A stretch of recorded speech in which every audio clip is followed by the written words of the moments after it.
For most of my life, people described me as dependable, calm, and endlessly giving. I was the type of woman who placed everyone else's needs above my own without hesitation. If the children needed something, I was there. If my husband needed his shirt ironed before an important meeting, I made sure it was done. If the church needed a volunteer for yet another committee, I signed my name on the list. On the surface, I wore the mask of a strong, devoted wife and mother, admired by neighbors and respected by relatives. But behind that mask lived a woman whose voice had been shrinking year after year, until it felt like it no longer existed at all. My husband was known as a man of authority. In public, he played the role of the composed gentleman, the one who spoke with confidence, who people leaned on for advice. He had a talent for charming others, smiling politely, and appearing to be supportive. Strangers thought I was lucky to have him. Yet at home,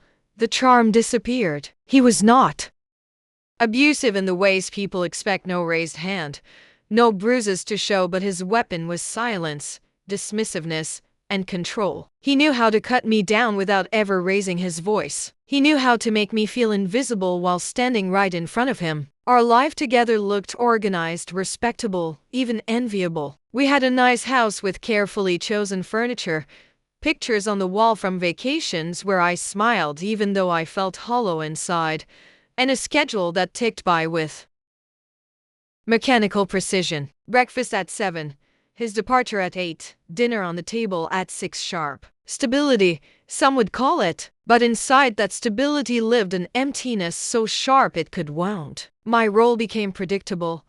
I listened but was never heard. I served but was never valued.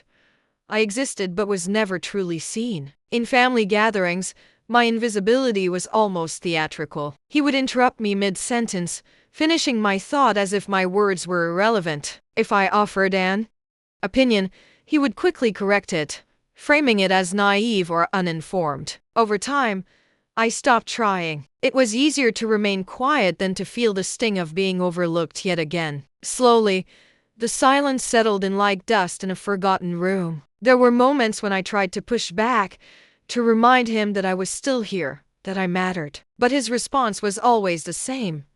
A look of irritation, a dismissive laugh, or worse, complete indifference. Do you know how heavy indifference feels? It is heavier than anger, heavier than conflict. It tells you that you are not even worth the energy it takes to argue. That is what I lived with, day after day, year after year. And I convinced myself it was normal. That perhaps all marriages look this way behind closed doors.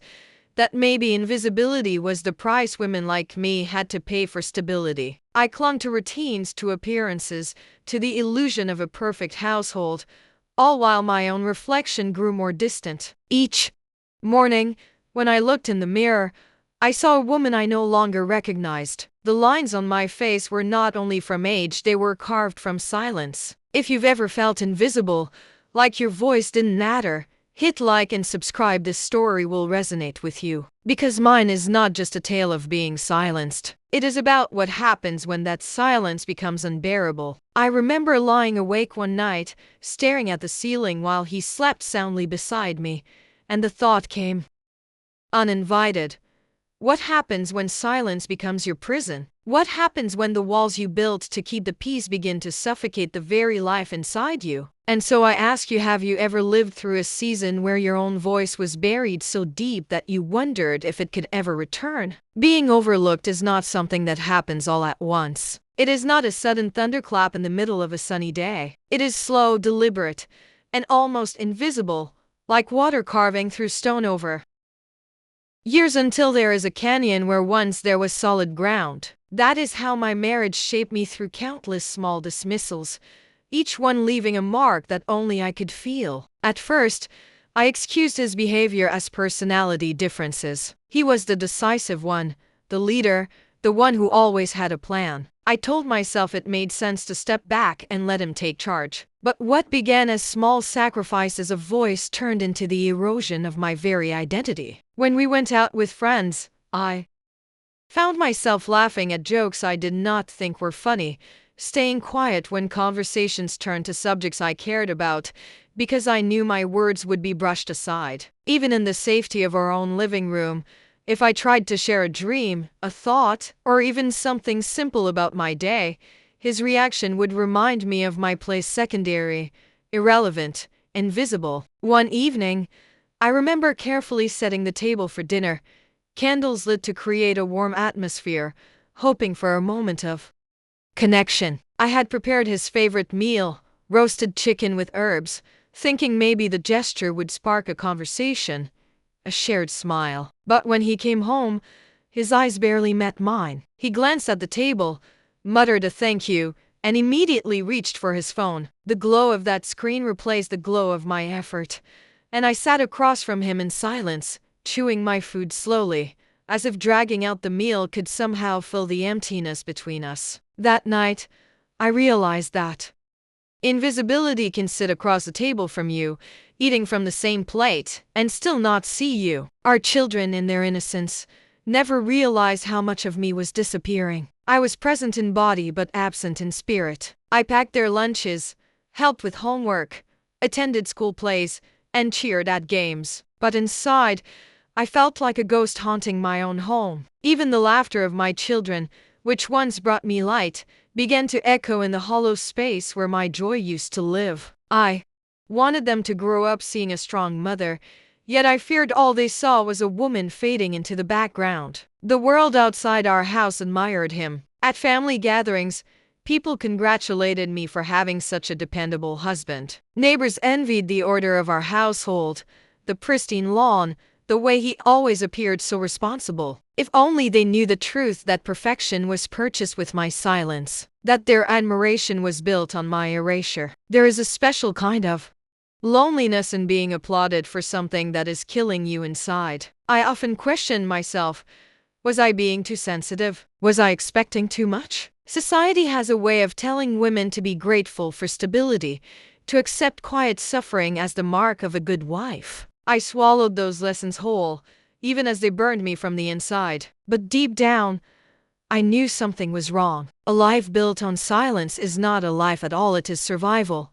And survival alone cannot sustain the soul. If you have ever found yourself shrinking to keep the peace, staying quiet to avoid dismissal, or convincing yourself that being overlooked is better than being alone, then you understand my story. And if you do, I want you to stay with me, because the smallest cracks in a foundation can one day bring down the strongest looking walls. There was one afternoon in particular that stays etched in my memory. We were at a family barbecue, surrounded by cousins, uncles, and grandparents. Everyone was chatting, laughing. The sound of children running and playing filled the air. I decided to share a story from my week, something light, something funny. I barely got halfway through before he cut in, correcting me on the smallest detail, twisting my story into his own, and everyone laughed at his version instead. I sat there, holding a paper plate of food, smiling on the outside while shrinking on the inside. It was a smile I had mastered, a mask that said, "I'm fine," while my soul whispered, "I'm disappearing." That night, when everyone else was asleep, I sat on the edge of my bed, staring at the dark. I pressed my hand against my chest as if trying to feel whether my heart was still beating. Because sometimes invisibility feels like death in slow motion. And in that moment, I asked myself a question that would later become the spark for change. If no one sees me, if no one hears me, do I even exist? If this resonates with you, if you've ever felt the sting of being overlooked, don't forget to like this video and subscribe. Stories like this are not just entertainment. They are a mirror, a reminder that you are not alone in your silence. And now, I turn the question to you. Have you ever been in a room full of people, smiling, talking, and laughing, yet felt like you were completely invisible? Silence can be endured for years, until one day it becomes too heavy to carry. For me, the breaking point did not arrive with shouting or confrontation, but in the quiet realization that I could no longer breathe in a house where my voice was forbidden. It started like any other day, with the same routines I had repeated countless times, preparing breakfast, folding laundry, and making sure every detail of our lives ran seamlessly. But that morning, as I looked at myself in the mirror, I saw a stranger staring back. My eyes were dull, my shoulders slouched, my lips pressed tightly together as if they had forgotten the taste of words. I asked myself, when was the last time I laughed freely? When was the last time my opinion mattered? I could not remember, and that was the answer I feared the most. It wasn't one single event that pushed me past the edge. It was the accumulation of years. Years of being dismissed in public. Years of being spoken over at the dinner table. Years of sacrificing my desires, my ambitions, and even my friendships because it was easier to be quiet than to face his irritation. He had trained me to believe that silence was safety, that invisibility was peace. But the truth is, silence is poison, and I was drinking it daily. The turning point came during a family celebration, his birthday. The house was filled with friends, relatives, laughter, and the smell of cake. I had spent the entire day preparing, decorating, ensuring everything was perfect. Yet when the toasts began, not a single word was said about me. He thanked his co-workers, his parents, even distant acquaintances. But when it came to the person who had planned every detail, the person who had poured herself into making his day special, he skipped right past me. And the worst part wasn't that he forgot, it was that no one noticed. Not one person turned to me with gratitude. I was invisible even in my own labor. That night, as I cleaned up the plates alone, I realized I wasn't just ignored by him. I had trained everyone around us to see me the same way. What no one tells you is that silence doesn't protect your children either. They may not hear the arguments, but they see the absence of love. They may not hear the cruel dismissals, but they feel the void where affection should be. I watched my children mimic his tone, brushing off my words without meaning to, because they had learned from him that what I said carried no weight. That realization cut deeper than anything else. My silence wasn't just destroying me, it was teaching my children that a woman's voice doesn't matter. And that was a legacy I refused to leave behind. I began to write in a notebook late at night, scribbling down the words I couldn't say out loud. Page after page, I poured out my anger, my grief, and my buried dreams. At first, it felt like nothing more than survival, a private space where my voice could finally exist. But over time, those pages grew into a record of my truth. Reading them back, I saw the stark contrast between the woman I had been and the woman I was becoming. I realized that even if my voice shook, even if no one listened, I had to start speaking. Again, if you've ever felt trapped in silence, believing that keeping the peace is more important than keeping your soul alive, let me tell you this. Silence doesn't keep the peace, it keeps you prisoner. And the day you decide to break it is the day you start to live again. If this speaks to your own experience, don't forget to like this video and subscribe, because sometimes the act of listening to stories like this can be the first step to finding your own courage. One evening, after another long day of tiptoeing around his moods, I sat with my children at the dinner table. They were talking about school, sharing stories with excitement, their voices overlapping in a chorus of joy. I tried to join in, offering a comment, a laugh, but he cut me off mid-sentence, telling me not to interrupt. The children went quiet, their faces falling into awkward silence. That was the moment I saw myself through their eyes. A woman who was not allowed to finish her own sentences, a mother whose voice held no authority in her own home. And I thought, is this what my children will believe love looks like? The breaking point wasn't loud. It wasn't dramatic. It was the quiet moment after dinner, when I went into my room, shut the door, and finally said the words out loud to myself. Enough. My voice cracked, but it was mine. For the first time in years, I spoke a truth that could not be dismissed. I had endured silence for so long that even whispering the word felt like rebellion. And once the word left my lips, I knew there was no going back. That night, I sat in front of the mirror again. But this time, I did not see a stranger. I saw a spark, small, fragile, but alive. I realized that breaking silence doesn't always mean screaming or shouting. Sometimes it means daring to whisper the truth, daring to believe that your voice still exists. And from that whisper, strength begins to grow. Now I want to ask you, have you ever reached a breaking point where silence was no longer an option? Did you stay quiet? Or did you find the courage to finally speak? Share your thoughts in the comments because your story might be the key that helps someone else find their voice. Resistance does not always begin with fire or thunder. Sometimes it starts quietly, in the smallest acts of defiance, almost invisible to anyone else. For me, it began with the decision to no longer shrink when he entered the room. For years, I would lower my eyes, soften my voice, make myself small so as not to disturb his authority. But after my breaking point, something shifted. I stopped lowering my eyes. I looked straight at him, even when he dismissed me. And though it may sound small, that gaze was the first weapon I ever wielded. The house, once a place where I swallowed every thought, slowly became my training ground. I started speaking sentences I would have once buried. Simple ones at first. I disagree. That's not true. I have something to say. His reaction was predictable. Irritation, condescension, sometimes laughter. But what he didn't know was that every word I spoke was like lifting a weight I had carried too long. My silence had been his shield, and with every word, I chipped away at it. Resistance also meant reclaiming the spaces he had made me abandon. I called friends I hadn't spoken to in years. I joined community meetings he always said were a waste of time.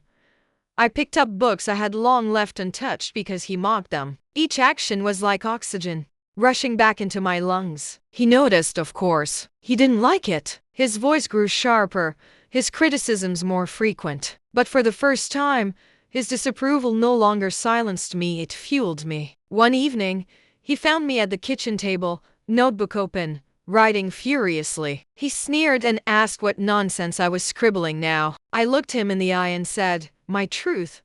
He laughed, but for the first time, I didn't feel small under his laughter, because I knew those pages were stronger than his words. They were my resistance carved in ink, proof that my story existed outside of his control. If you've ever felt invisible, if you've ever been told your voice didn't matter, let me remind you, the moment you start using it again, even trembling, you're already resisting. And if this part of my story resonates with you, I'd love for you to like this video and subscribe. It means more than you think, because together we're building a space where silence doesn't win. What surprised me most was how resistance spread without me realizing. My children began noticing. One evening, when he tried to cut me off during dinner, my son interrupted, not me, but him. "Mom wasn't finished talking," he said firmly. My heart nearly stopped. In that moment, I realized my resistance wasn't just about me. It was teaching my children that a woman's voice deserves respect,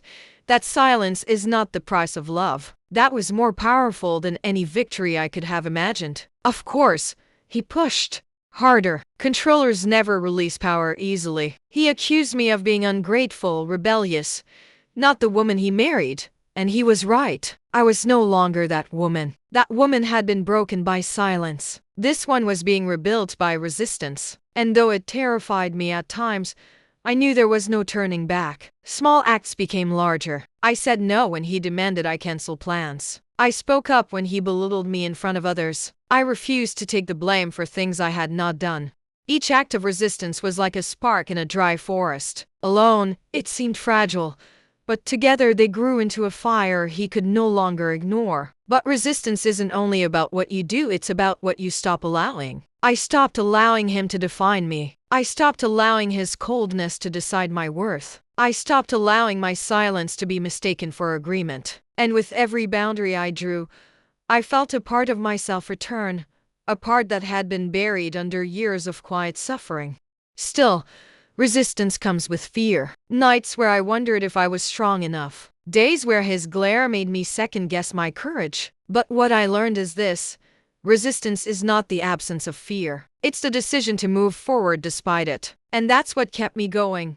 One word, one action, one choice at a time. Because silence may feel safe, but resistance is where you find yourself again. And once you taste that freedom, no matter how fragile, you realize there is no going back. Now, I want to ask you, have you ever taken a small step of resistance that changed everything for you? Was it a word, an action, a decision that reminded you of your own strength? Share it in the comments because your story might be the spark that inspires someone else to rise. There comes a point in every battle when the balance shifts, not with a dramatic explosion, but with a quiet, undeniable certainty. For me, that moment arrived on an ordinary evening in the same house where silence had once been my prison. He had grown accustomed to my compliance, to my lowered gaze, to the way I would retreat into myself whenever his voice rose. But this time was different. This time, I did not retreat. We were sitting at the dinner table, the children half listening as he recounted one of his so-called victories at work, embellishing details as he always did. Then he turned the conversation, as he often liked to, into a criticism of me. Maybe if you paid more attention, you'd actually understand how things really work, he said with a smirk, expecting the usual silence that followed. But instead, I lifted my head, looked him directly in the eyes, and answered with steady clarity, I understand more than you think, and I'm not afraid of you anymore. The table went silent. The children stared. He froze, fork in hand, the arrogance slipping from his face for just a second. That second was everything. It was the moment he realized the woman sitting across from him was not the same woman he had controlled for years. Something in my voice carried a weight he had never heard before. It was not anger. It was not pleading. It was conviction. From that moment on, everything changed. He still tried. Of course, controllers never let go easily. He raised his voice louder, slammed doors harder, threw sharper insults, all in an attempt to put me back in the box he had built for me. But none of it worked, because fear was the chain he had always relied on, and once that chain broke, he had nothing left to hold me with. The power he once wielded began to slip like sand through his fingers. When he criticized me, I didn't shrink, I challenged him. When he mocked me, I didn't laugh along, I stared until the silence became unbearable for him. When he tried to intimidate me, I stood tall, shoulders squared, refusing to flinch. For the first time, the fear had switched sides. That shift became visible in small ways. His voice, once dripping with authority, now carried an edge of uncertainty. His steps, once confident, now seemed restless. He no longer strutted around the house like a king on his throne. Instead, he looked over his shoulder, unsettled by the fact that I no longer bowed before him. He had mistaken my silence for weakness. He had mistaken my loyalty for blindness. And now, stripped of fear, I was showing him the truth.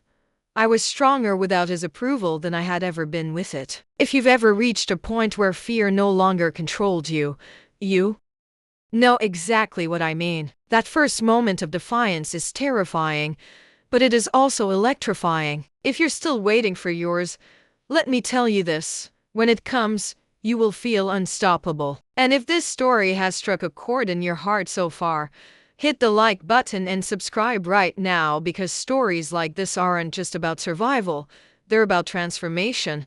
And I want you to be here for every step of it. The irony is that he believed fear was my cage, but in reality, it had been his crutch. Without my silence, without my obedience, he was forced to face himself. And he didn't like what he saw. I noticed it in the way he started avoiding my gaze, the way he muttered instead of boasting, the way he no longer paraded me in front of others as a trophy. He realized I was no longer a shadow orbiting his light, I was my own fire. The moment of realization cut deeper than any argument. One night, after yet another attempt to belittle me fell flat, he whispered under his breath, "You're not the same woman anymore."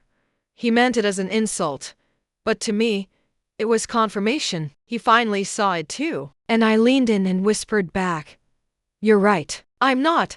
That exchange was not loud, not dramatic, but it was the most honest conversation we had ever had. From that day forward, I noticed a strange shift. He was the one who became cautious around me. He measured his words, tested his tone, watched my reactions. The dynamic had reversed completely. The man who once thrived on my silence was now silenced by my strength. And though the battles were not over, I knew in my soul that I had already won the war that mattered most, the war for myself. Because when fear dies, the truth lives. And there is nothing more powerful than a woman who refuses to be afraid. Now let me ask you, have you ever seen the look in someone's eyes when they realized they no longer had power over you? How did it feel to watch fear change sides? Share it in the comments your story. Might be the encouragement someone else needs to finally break free. Starting over is never easy, especially when you feel like the ground has been ripped out from under you. For years, I had built my life around him.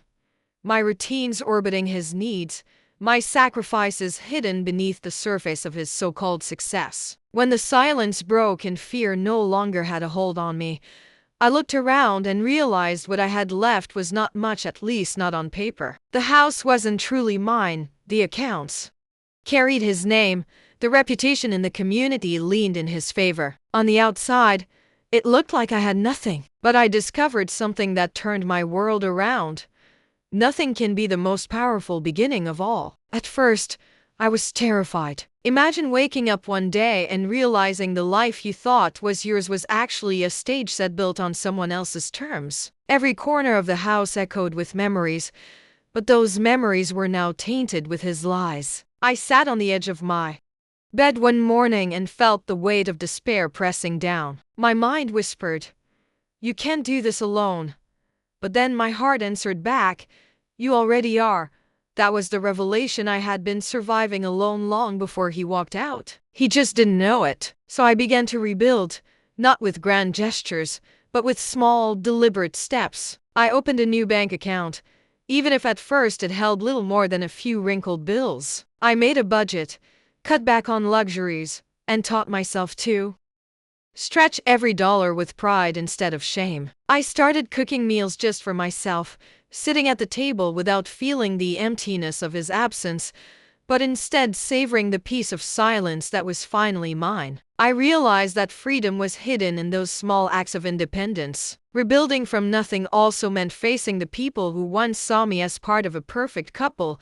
There were whispers, questions, even pitying looks. Some friends drifted away, uncomfortable with the messy truth that shattered the illusion. But I found others, unexpected allies, women who had walked through fire themselves, who shared their scars with pride, who reminded me that survival is not weakness, but proof of strength. With every conversation, I rebuilt not just my life, but my sense of belonging. And then came the rediscovery of myself. For years, I had defined myself by the roles he allowed me to play: wife, mother, shadow. But stripped of those roles, I found something extraordinary. I began to write again, something I hadn't done since my 20s. I joined a local community group, timid at first, but slowly realizing how much my voice mattered when I used it without fear. I planted flowers in the garden, each bloom a reminder that beauty grows even after harsh winters. Every choice,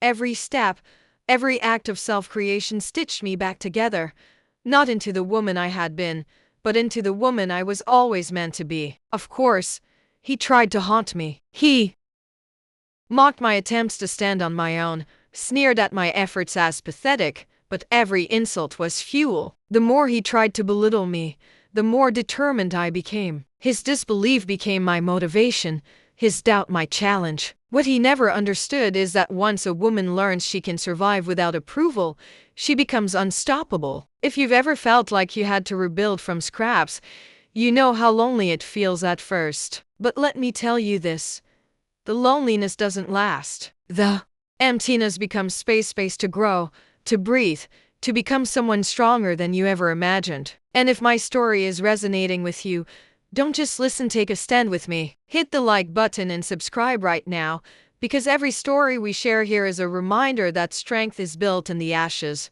not in the comfort of illusions. The truth about rebuilding is this: it's not about returning to what was lost. It's about creating something that never existed before. I stopped trying to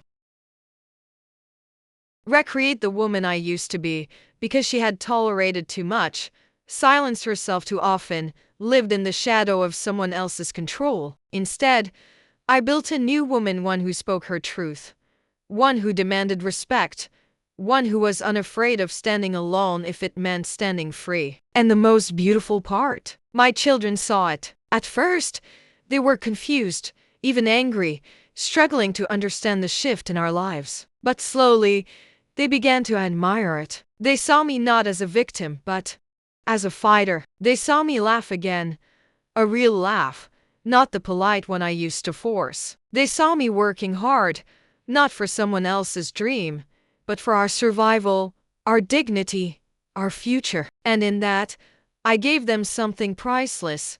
The example that resilience is stronger than betrayal. I won't lie, there were nights I cried into my pillow, mornings I doubted myself, moments I felt like collapsing under the weight of it all. But every time I got up, every time I pushed forward, every time I chose to live rather than exist, I proved him wrong. And in proving him wrong, I proved myself right. Because rebuilding from nothing is not really starting at zero. It's starting with the most important thing of all, yourself. And once you discover that, there is nothing anyone can take away from you again. Now let me ask you, if you lost everything tomorrow, would you have the courage to start over from nothing? Or would you let the ruins define you? Share your thoughts in the comments. Your answer might just be the spark someone else needs to begin their own rebuilding. Freedom does not always come with trumpets or fireworks. It often arrives quietly, in the still moments when you realize you are no longer chained to the life that once kept you small. For me,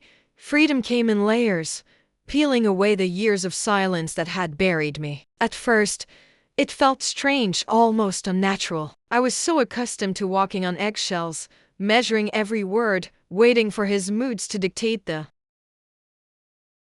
rhythm of my day. Without that constant tension, the silence was different. It was no longer heavy, it was mine. I remember the first morning after the final storm. The house seemed unfamiliar, though nothing had changed in its structure. The walls no longer pressed in on me. They seemed to breathe with me. I brewed coffee without rushing, without wondering if it was strong enough or sweet enough for his taste. I sat by the window, watching the sunrise, and for the first time in years, I didn't feel invisible. I felt present. That was the sound of freedom. It wasn't loud, but it was undeniable. Taking back my voice wasn't about shouting or screaming. It was about daring to exist fully. I began speaking up in places I had once stayed silent. At work, in social circles, even with my children. I no longer apologized for taking space or for having opinions. My voice, once shaky and uncertain, grew steadier with every word I allowed myself to say. Each sentence was a brick laid in the foundation of my new life. And soon, people noticed. The same woman who had once been dismissed, overlooked, underestimated, suddenly, she was being heard. But reclaiming my voice wasn't just external, it was internal too. For so long, my inner dialogue had been poisoned by his words. You're nothing without me. You'll never survive. No one will listen to you. Those sentences had carved themselves into my mind like scars. But slowly, I replaced them with new ones. I am enough. I am capable. I am stronger than I thought. These weren't just affirmations, they were truths I lived each day. Freedom also meant facing the world without fear of judgment. When I walked into the grocery store alone, I no longer felt the sting of pitying glances. When neighbors whispered, I let them. Their opinions no longer held power over me. My worth was no longer tied to appearances, to keeping up the illusion of a perfect marriage.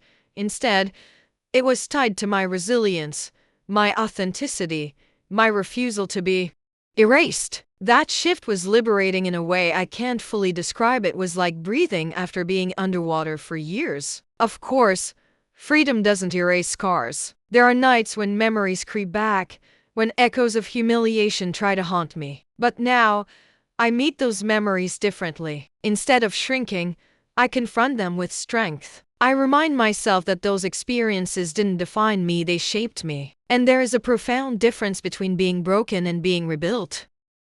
Brokenness is silence. Rebuilding is voice. If you've ever felt like your voice was taken from you, then you know how powerful it feels to get it back. It's not just about speaking, it's about knowing that what you say matters, that you matter. And if you're listening to this and wondering if it's possible for you, let me tell you, it is. If I could rise from the weight of silence, you can too. Stay with me here, because these stories are not just mine, they are reflections of countless women and Men who discovered their voice after years of being told to stay quiet. Hit the like button and subscribe now, because together we're building a place where no one has to feel invisible again. The moment I realized how far I had come was surprisingly simple. I was at a community event, sitting among people who once knew me as his wife. A question was asked, and without hesitation, I stood and spoke, not with rehearsed words, not with fear of being judged, but with confidence. The room went silent, not out of dismissal, but out of attention. They were listening to me, and in that silence, I felt something I hadn't felt in decades: respect. Not because of him, not because of the role I played, but because of who I was. That night, I walked home under the stars and realized something profound. Freedom wasn't about distance from him, it was about closeness to myself. It was about finally being able to stand tall, look at the world, and know that I didn't need anyone's permission to exist, to speak, to thrive. The woman who had once been invisible was gone. In her place stood a woman who had taken back her voice, and with it, her life. And so, I leave you with this question. Have you ever silenced yourself so deeply that you forgot what your voice even sounded like? And if so, what would it mean for you to finally take it back? Share your thoughts in the comments, because your story, your voice, might be exactly what someone else needs to hear today. Freedom is not just the absence of chains, it is the presence of faith. For years, I believed my silence was strength, that by swallowing my pain I was preserving peace. But true peace cannot survive in a prison built on fear. It was only when I chose to break the silence, when I dared to lift my voice, that I discovered what peace really means. It is not given, it is claimed. And in claiming it, I learned that faith and strength are not separate forces, but threads woven together to create resilience that nothing and no one can destroy. There were moments when I thought I had nothing left to give, when the weight of humiliation seemed too heavy to bear. But faith taught me that even in darkness, light is never gone, it only waits to be revealed. Strength is not the absence of tears, it is the choice to rise after them. I rose not because I was fearless, but because I was tired of being invisible. I rose because I realized that my voice was not just mine, it carried the story of countless others who had been silenced. And by speaking, I was not only reclaiming myself, I was giving others permission to do the same. Rebirth does not happen in a single moment. It is a slow, steady unfolding, the way a seed pushes through the soil, unseen at first, until one day it blooms. My rebirth began with small acts of defiance, saying no when I once said yes, choosing joy when bitterness seemed easier, daring to laugh without apology. Each choice was a declaration that I was no longer a shadow of someone else's life, I was the author of my own. Faith guided me through the rebuilding. It reminded me that what I had lost was not greater than what I still carried within me. My dignity, my worth, my ability to rise, these could never be stolen. They had been buried under years of silence, but they were always mine. And when I chose to listen to that still, steady voice inside, I realized something profound. Nothing he tried to erase could define me, because my story was never his to tell. Strength revealed itself in unexpected ways. It was in the calm I found when I no longer sought his approval. It was in the courage to walk into spaces where I once felt small and stand tall without apology. It was in the mirror where I finally saw not the broken woman he left behind, but the survivor who had endured and emerged stronger. Strength was not about revenge, it was about freedom. And freedom, I discovered, is the sweetest form of justice. Now, when I look back, I see scars. Yes, but scars are not shameful. They are proof. Proof that I endured. Proof that I rebuilt.